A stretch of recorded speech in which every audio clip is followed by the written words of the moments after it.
소녀야 일어나라 라는 제목으로 말씀을 나누도록 하겠습니다. 본문은 35절부터 시작합니다. 35절에 이렇게 말씀합니다. 아직 예수께서 말씀하실 때에 회당장의 집에서 사람들이 와서 회당장에게 이르되 당신의 딸이 죽었나이다. 어찌하여 선생을 더 괴롭게 하나이까. 아멘 말하죠. 회당장은 예수님을 만나러 왔습니다. 그죠? 22절에 이렇게 말합니다. 회당장 중에 하나인 야이로라 하는 이가 와서 예수를 보고 발 아래 엎드리어 이렇게 말합니다. 예수님에게 온 이유가 무엇입니까? 35절의 내용을 보니까 이미 딸이 죽었다라고 소식을 들은 거 보니까 딸의 생사가, 야이로는 예수님에게 올 때까지는 살아 있었는데 생사가 급한 모양이라는 것을 우리가 유추할 수 있어요. 그런데 지금 회당장은 예수님 앞에 왔어요. 예수님께 왔는데 말씀드릴 시간도 없이 회당장의 집에서 사람이 와서 말해요. 이미 딸이 죽었다라는 소식입니다. 이 결과를 알기 전에 먼저 생각해 볼 것이 있는데, 회당장이 예수를 찾아왔다는 거예요. 그만큼 자기 딸의 생명이 급박하다는 것이겠죠. 그런데 그 당시 회당장은 사회적 신분이 높은 사람이에요. 회당이라고 하면 지금 교회 같지만 사실은 교회 그 이상이에요. 그러니까 회당은 종교, 정치, 교육 전반적으로, 또 심지어 재판도 할 수 있는 그러한 권위의 장소예요. 회당이에요. 당시 회당에는요, 아무리 작아도 사회 관리들이 10명 이상씩 배치가 되어져 있었어요. 그러니까 행정도 수반하는 그러한 곳이었던 것 같아요. 그러니까 유대인들의 그 지역의 모든 것을 관할하는, 예배도 드리고 정치, 문화 모든 것을 하는 곳이 회당이에요. 그 회당에 회당장이 있고, 큰 회당에는 회당장이 3명 정도가 배치가 되었다고 해요. 그러니까 한마디로 유대인 사회를 이끌어가는 작은 정부와 다름이 없다, 자치정부나 다름이 없다, 이렇게 말할 수가 있어요. 자, 이런 신분의 위치에 있는 사람이 예수님을 찾아오기가 쉽지 않아요. 당시에는. 왜냐하면 아직 예수님은 사회적으로 알려진 분도 아니고 공인된 랍비도 아니에요. 어떻게 보면 그 당시 이단의 교주와 같은 그런 소리를 듣는 사람이 예수님이세요. 그런 예수님에게 회당장이 찾아온다는 것은 대단한 모험이죠. 그런데 심지어 22절에 읽어드렸지만 회당장 중에 하나인 야이로라 하는 이가 와서 예수를 보고 발 앞에 엎드리어 이렇게 표현합니다. 그러니까 예수님의 발 앞에 엎드렸다는 것은 대단한 상징을 의미하죠. 예수님에게 와서 회당장이 발 앞에 엎드렸어요. 무엇이 그러면 회당장을 이렇게 만들었나요? 딸을 살리고자 하는 아버지의 마음이죠. 자, 우리는 살면서 자기 고난을 이야기합니다. 인생 저마다 고난이 없는 분이 없어요. 하지만 그 고난의 원인을 알고 그 고난을 축복으로 바꾸시는 분이 있고, 고난에 매여 평생 원망하며 사는 분이 있다는 거예요. 우리가 지난 주일 추수감사절을 지켰어요. 영상으로도 봤지만 추수감사절은 영국에서 미국으로 건너와 첫 해의 고난과 역경 가운데에서 얻은 열매를 하나님께 드린 것이 그 시작이라고 말씀을 드렸어요. 그들을 우리가 청교도, 프리턴, 청교도라고 얘기해요. 그러니까 신앙의 순수함을 위해서 자기의 모든 것을 하나님께 바치면서 신앙의 절개를 지켰던 사람들을 우리가 청교도라고 말을 하거든요. 이 사람들을 우리가 그들이 청교도라고 얘기한 게 아니라 후대에 우리가 그들을 청교도라고 얘기하는 거예요. 신앙의 자유를 위해서 신대륙을 건너왔으니까 목숨을 걸고 메이플라워를 타고 목숨을 걸고 건너왔단 말이에요. 그런데 그들의 청교도들의 속담이 있어요. 그 속담이 뭐냐면 우리가 많이 이야기하는 거예요. 변장된 하나님의 축복이다. 무엇이? 고난이. 그래서 퓨리탄들이 그런 이야기했어요. 고난을 받는 사람들을 보면서 이 고난은 하나님이 너에게 축복하시려고 하는 위장된 변장된 축복의 통로야. 이렇게 이야기를 해줬다는 거예요. 고난은 축복이 될 수 있어요. 오늘 회당장 야이로가 그래요. 자기 딸이 죽음을 앞두고 있어요. 아니 이제는 죽었다라는 소식을 들었어요. 그런데 오늘 어떤 기적이 일어납니까? 예수님에 의해서 딸이 살아난다는 거죠. 성경은 분명히 소녀가 죽었다라고 말씀합니다. 그런데 살아납니다. 그런데 이게 쉽게 일어난 사건이 아니에요. 24절에 보니까 이런 말씀이 있어요. 이에 그와 함께 가실새 큰 무리가 따라가며 에워싸 밀더라. 예수님에게 나와서 발 앞에 엎드려서 간곡히 구해요. 내 어린 딸이 죽게 되었사오니 오셔서 그 위에 손을 얹으사 그로 구원을 받아 살게 하여 주십시오 라고 말을 하는데, 사람들이 많다 보니까 큰 무리가 갑자기 에워싸서 미니까 예수님이 들었는지는 모르겠지만은 이게 지금 상황이 이상한 대로 가버리는 거예요. 그럼 예수님이 그래? 뭔가 이렇게 반응이 나와야 되는데 그 얘기 듣기도 전에 많은 사람들이 에워싸 밀어버렸다. 자, 이제 애청하고 있는데 이런 일이 벌어진 거예요. 예수님의 대답도 듣지 못했어요. 그런데 이것으로 끝나는 게 아니죠. 25절에 보면 12애를 혈루증으로 알아온 한 여자가 있어. 갑자기 이야기 전개가 어디로 가냐면 혈루증 여인에게 확 가버려요. 그러니까 그 에워싼 무리 가운데 혈루증 여인이 있었어요. 우리가 지난번에 말씀 들었잖아요. 혈루증 여인이 있었던 거예요. 자기 딸이 지금 죽게 되어서 심지어 많은 사람 앞에 자기가 무릎까지 꿇으면서 예수님에게 살려달라고 요청하는데 갑자기 사람들이 많아지니까 에워싸고 밀어버리고 상황이 그렇게 되면서 이러고 있는데 이야기는 어느 쪽으로 가요? 12의 혈루증을 앓은 여인에게로 가버리잖아요. 갑자기 회당장 이야기가 사라지고 혈루증 앓는 여인의 사건이 등장합니다. 우리가 이 여인은 예수님의 도움으로 병도 낫고 구원도 받고 예수님의 선포도 듣는 놀라운 사건을 우리가 알지요. 좋은 일입니다. 그런데 회당장의 입장에서 보면 좋은 일이 아니죠. 지금 저 여인의 구원의 문제가 아니라 당장 죽을 것 같은 내 딸의 문제인데, 지금 내 딸이 예수님에게 고침을 받아야 되는데 엉뚱하게 지금 불똥이 절로 튀어가지고 저 여인이 지금 할렐루야 놀렐루야 막 이러고 있거든요. 자, 우리도 살면서 이런 경험하지 않나요? 교회 안에서도 내가 급한데 하나님의 축복은 다른 사람에게만 자꾸 나타나는 것 같아요. 지금 내 문제가 급한데, 이게 내 코가 석자인데 이거 빨리 해결해야 되는데, 다른 사람은 간증을 들어보면 이랬다 저랬다 잘됐다 막 이런 소리 듣는데, 이런 소리 듣잖아요. 우리도요. 하나님은 나에게 관심이 없는 것처럼 여겨질 때도 있어요. 왜 그럴까요? 주님은 왜 이렇게 회당장 야이로의 마음을 조바심 나게 하셨을까? 아니, 그 상황이 그렇게 돼버렸을까? 저는 이것을 묵상하면서 생각해보면서 제 나름대로의 결론은 이거였어요. 주님이 한 번 더 지켜보겠다는 거예요. 우리 인생에 문제없는 인생이 없어요.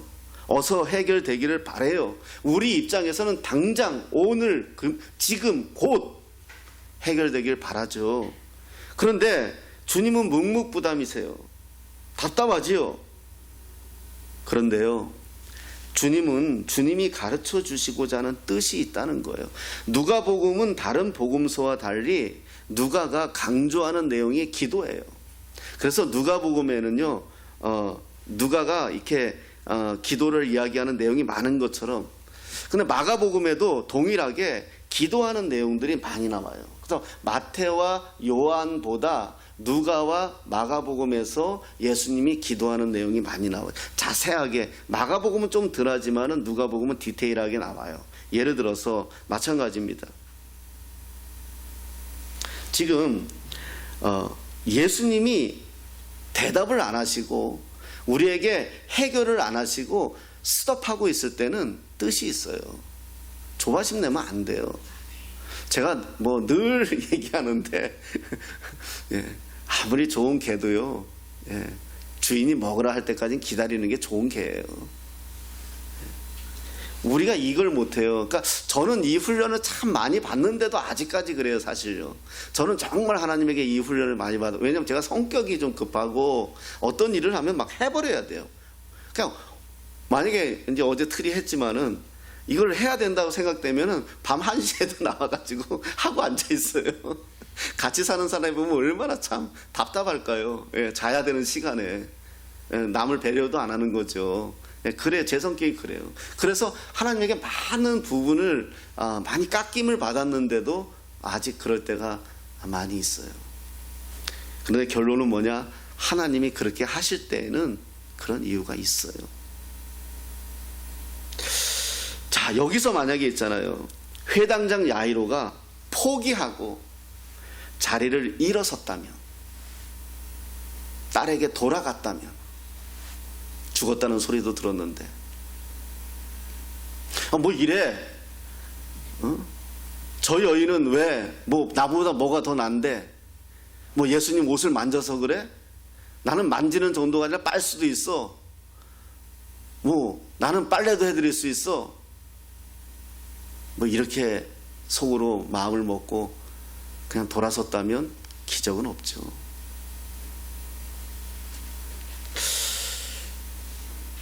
그럼에도 불구하고 회당장은 예수님 주위에 있었어요. 반드시 예수님이 고치실 것이라는 믿음이 그에게 있었어요. 구하라, 그리하면 주신다. 성경은 그렇게 가르쳐요. 문제가 있나요? 그러면 구하세요. 그런데 구하는 것으로 끝나는 것이 아니라 응답 받을 때까지 기다릴 수 있어야 돼요. 하나님은 지금 나에게 결과를 원하는 게 아니에요. 아이를 낳고 고치는 문제가 아니에요. 지금 회당장 야이로에게 하나님이 어떤 분인지를 가르쳐주고, 이방인이잖아요. 한 번에 기적의 역사가 일어나는 어떤 그런 것이 아니라 하나님 앞에 더 나가고 주님 앞에 더 나가고 주님으로부터 응답받을 수 있는 훈련을 시킨다는 거죠. 오늘 우리에게 이 말씀을 주시고자 하는 하나님의 뜻이에요. 주님은 아세요. 그런데 기다리세요. 진정으로 우리가 주님을 의지하는지 보시겠다는 거죠. 2021년 올 초에 각자 기도 제목을 가지고 우리가 한 해를 시작했을 것입니다.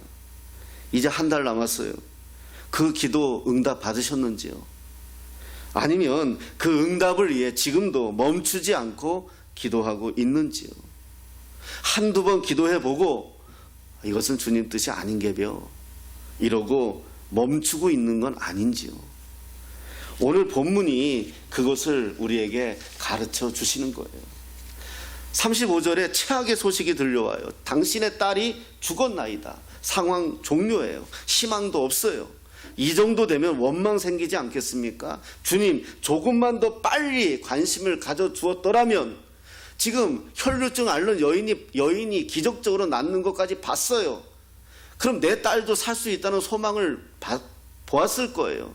내 딸에게 조금만, 내 목소리에 조금만 귀를 기울여 주셨더라면 내 딸이 살지 않았습니까? 라고 원망할 수도 있잖아요.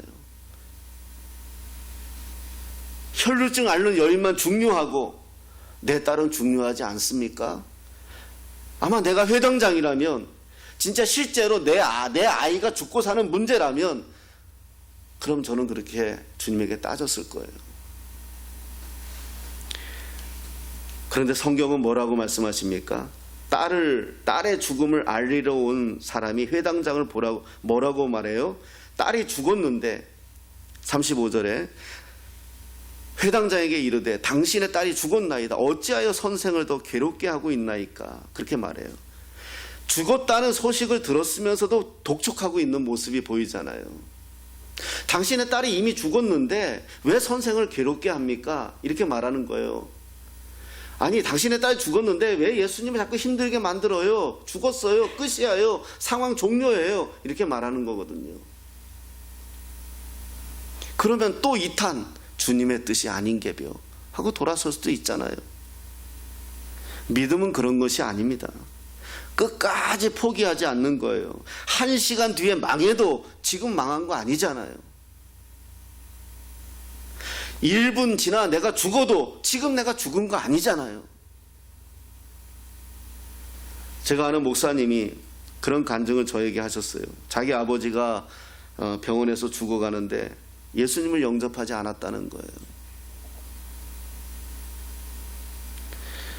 목사님은 애가 타서 죽기 전에 아버지가 예수 영접해야 된다고 믿었기에 계속 독촉했다 합니다. 간호사들이 말리고 이제 의식이 없다. 이제 편하게 해드려라. 그래도 목사는 알잖아요. 예수 영접해야 되는 이유를. 그래서 계속 듣든지 안 듣든지 이미 의식이 없는 그분 앞에서 예수님 믿습니까? 아버지 예수님 믿어야 돼요. 아버지 제발 예수님 믿어요. 믿는다면 아멘이라고 해달라고. 아니면 눈만 껌뻑이기라도 해달라고. 왜 그렇게 평생 아들의 말을 기울이지 않고 평생 교회 나오지 않고 그렇게 아들을 속상하게 만들고 한 번만 아멘이라고 해달라고.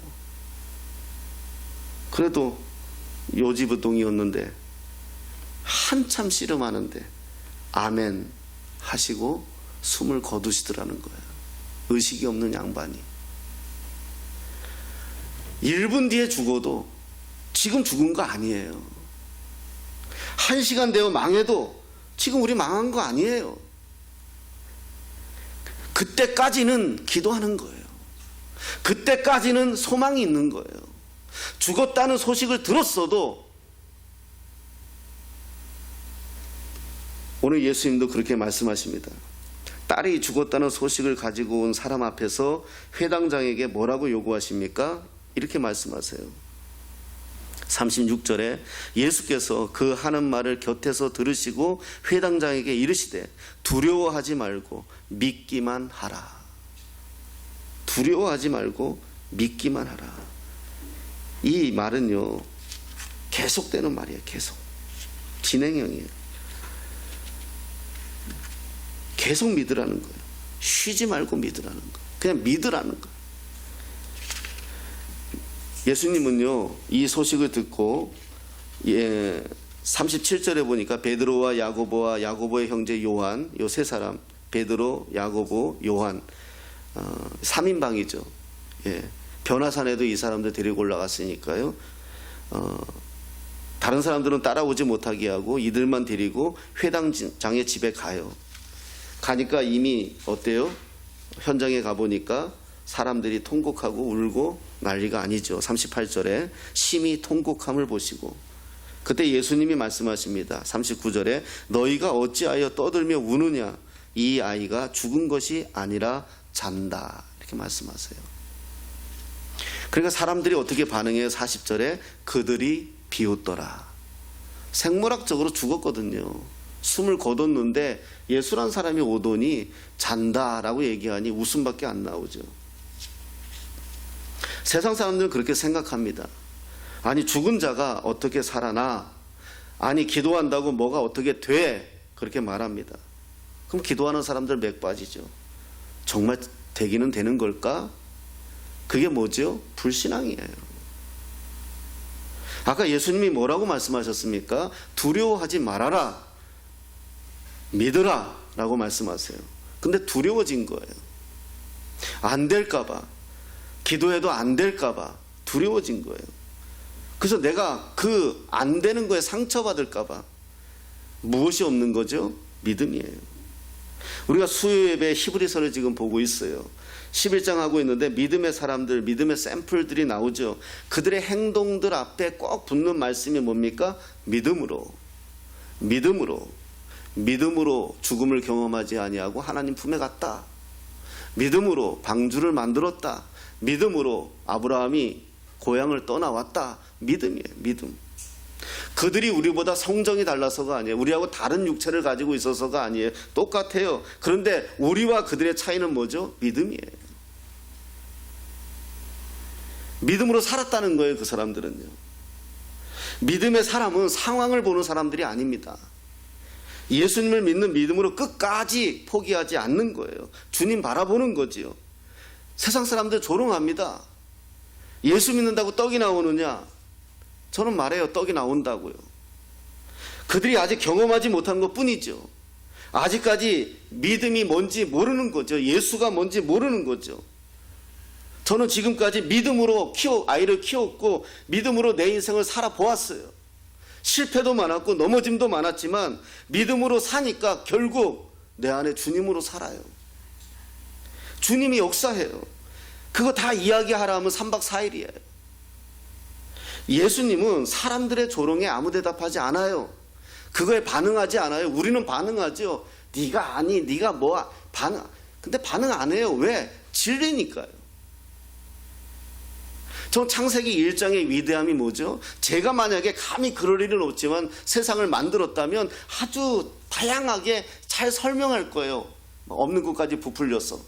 그런데 하나님은 한마디 하세요. 그냥 가라사대 말씀하시니 끝. 왜? 그게 진리니까요. 조금 있으면 알 일이니까요. 여러분, 우리가 기도하는 제목이 있을 때 누가 비웃어도요, 비웃음에 넘어가지 마세요. 왜? 조금 있으면 알아요. 근데 왜 그걸 가지고 우리가 그들하고 다툴 이유도 없어요. 설명할 이유도 없어요. 예수님은 아무 대답 안 하세요. 왜냐? 금방 아니까요. 예수님은 죽은 아이를 잡고 말씀하십니다. 달다쿰 말하죠. 아람어인데 소녀야 일어나라, 그런 의미예요. 근데 이 말이요, 우리는 이렇게 성경에 이 달리다쿰 나오니까 여기에 좀 많은 의미를 부여하다 보니까, 그런데 이게 이스라엘 사람들에게는요 친근한 말이에요. 그냥 편안하게 해주는 말이에요. 만약에 아침에 우리 아이가, 내 딸이, 뭐 딸은 없지만 내 딸이 이렇게 빨리 학교 가야 되는데 좀 이렇게 미적거린다, 그럼 그때 쓰는 말이 달리다굼이에요. 소녀야 일어나, 아이야 일어나, 이런 뜻이에요. 달리다굼. 그러니까 히브리 사람들은 많이 쓰는 말이에요. 우리 성경에 나오니까 예수님만 쓰는 것 같은데 아니고요. 그 당시 썼던 말이에요. 그냥 평범하게 엄마가 딸에게 달리다굼 하는 거예요. 일어나라, 빨리 학교 가야지, 이 말이에요. 쉽게, 뭘 거창하게 뭐 두 손 들고 기도하신 것도 아니고요. 그냥 달리다굼 하신 거예요. 일어나라.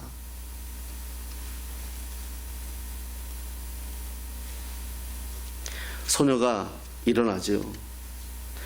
오늘 예수님의 이 말씀, 달다굼, 이 말씀이 가지고 묵상을 하게 됩니다. 여러분, 이제 2021년도 이제 한 달 남았어요.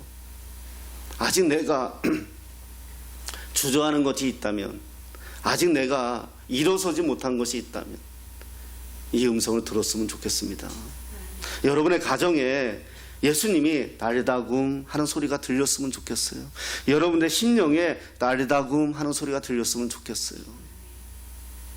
그러면 내 의지와 상관없이 내가 일어나는 거예요. 이게 중요한 거예요. 우린 죽은 자예요.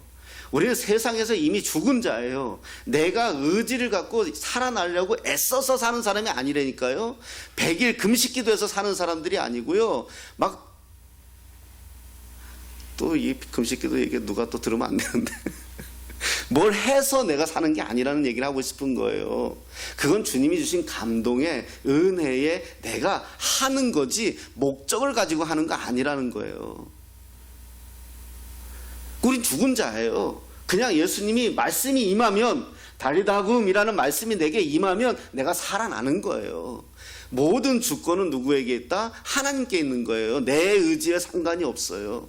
그러니까 우리는 무엇을 믿음으로 그분을 초청해야 되는 거예요. 믿음으로 그분 앞에 나가야 되는 거예요.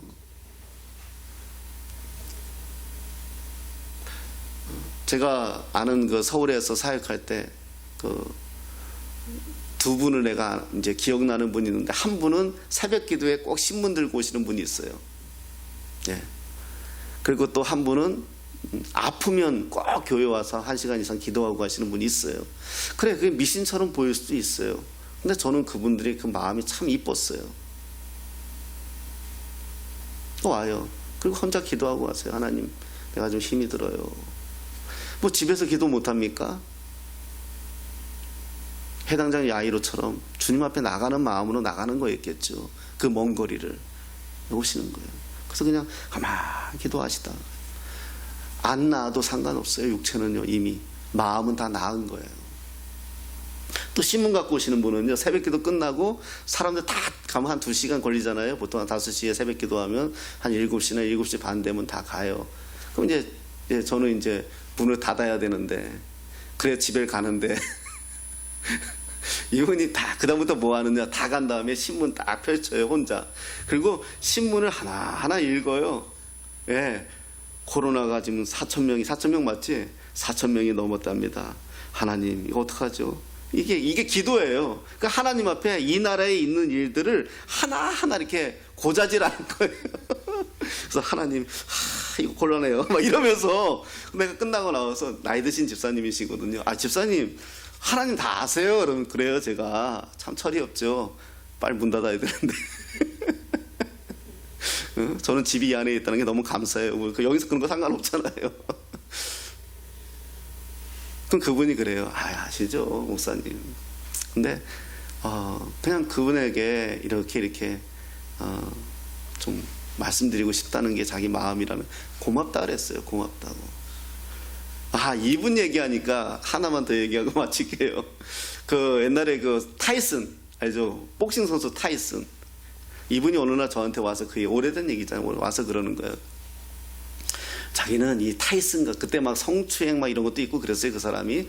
타이슨 같은 사람이 세계 챔피언이라는 게 자기는 너무 싫대요. 이게 이 세상이 썩을 대로 썩었다 하시면서 그런 거예요. 반드시 타이슨이 저렇게 지금 그때 뭐 타이슨이 핵주먹이라 그랬잖아요. 한 방 치면 끝나잖아요. 분명히 타이슨이 이길 수 있는 항상 내가 기도하고 있대요. 타이슨이 그 링에서 자빠지는 꼴을 봐야 되겠대요. 근데 진짜 나타났어요. 이름이 뭐죠? 에반더 홀리필드. 예. 혜성과 같이 어떤 사람이 나타나서 타이슨이 져버리잖아요. 그리고 무대에서 사라져요, 타이슨이. 이분이 막 달려와서 얘기하는 거예요. 자기 기도가 응답됐다고. 여러분, 이 정도 믿음은 돼야 되지 않아요? 내가 기도해서 타이슨이 졌다고. 이게 대단한 믿음이잖아요. 내가 그래서 감동해서, 이름도 홀리필드잖아요. 거룩한 땅. 이긴 사람이. 집사님 기도 응답 맞습니다. 나 이렇게 그냥 이야기해드린 적이 있는데 믿음인 것 같아요. 오늘 해당장 야이로의 이야기를 들으면서 우리가 어떤 생각이 드십니까? 사랑하는 여러분, 그래요. 아직 응답되지 않은 것도 있을 거고요. 또 응답된 것도 있을 거고요. 또 어떤 때는 답답할 정도로 하나님이 묵묵부담일 때도 있을 겁니다. 그런데 오늘의 사건을 통해서 우리가 뭘 볼 수 있을까요? 그럼에도 불구하고 하나님을 믿으십시오. 그럼에도 불구하고 믿음을 잃지 마십시오. 중요한 건 믿음이에요. 두려워하지 마십시오. 예수님은 믿기만 해라. 이게 우리에게 요구하는 청이에요. 다른 거 아니에요. 믿기만 해라. 나머지는 뭐가? 내가 할게. 이게 우리의 믿음이란 말이에요. 이때까지 기다려주시는 거예요. 왜? 그럼 내가 한 줄 착각하고요, 교만해져요. 하나님은 다 하나님의 방법이 있고요, 하나님의 뜻이 있어요. 여러분, 그것을 기억해야 됩니다. 그러나 중요한 것은 무엇이다? 날리다 굼. 이 음성이 들렸을 때에 이 소녀가 일어난 것처럼 저와 여러분들의 가정에 또 섬기시는 곳곳에 이 예수님의 음성이 들려야 돼요. 이 말씀이 들려야 돼요. 말씀이 내게 들려서 내 몸이 반응해야 되는 거예요. 살아나는 거예요. 그 다음에 우리에게 뭐라고 말씀하세요? 아주 중요한 걸 말씀하세요. 소녀에게 먹을 것을 주라.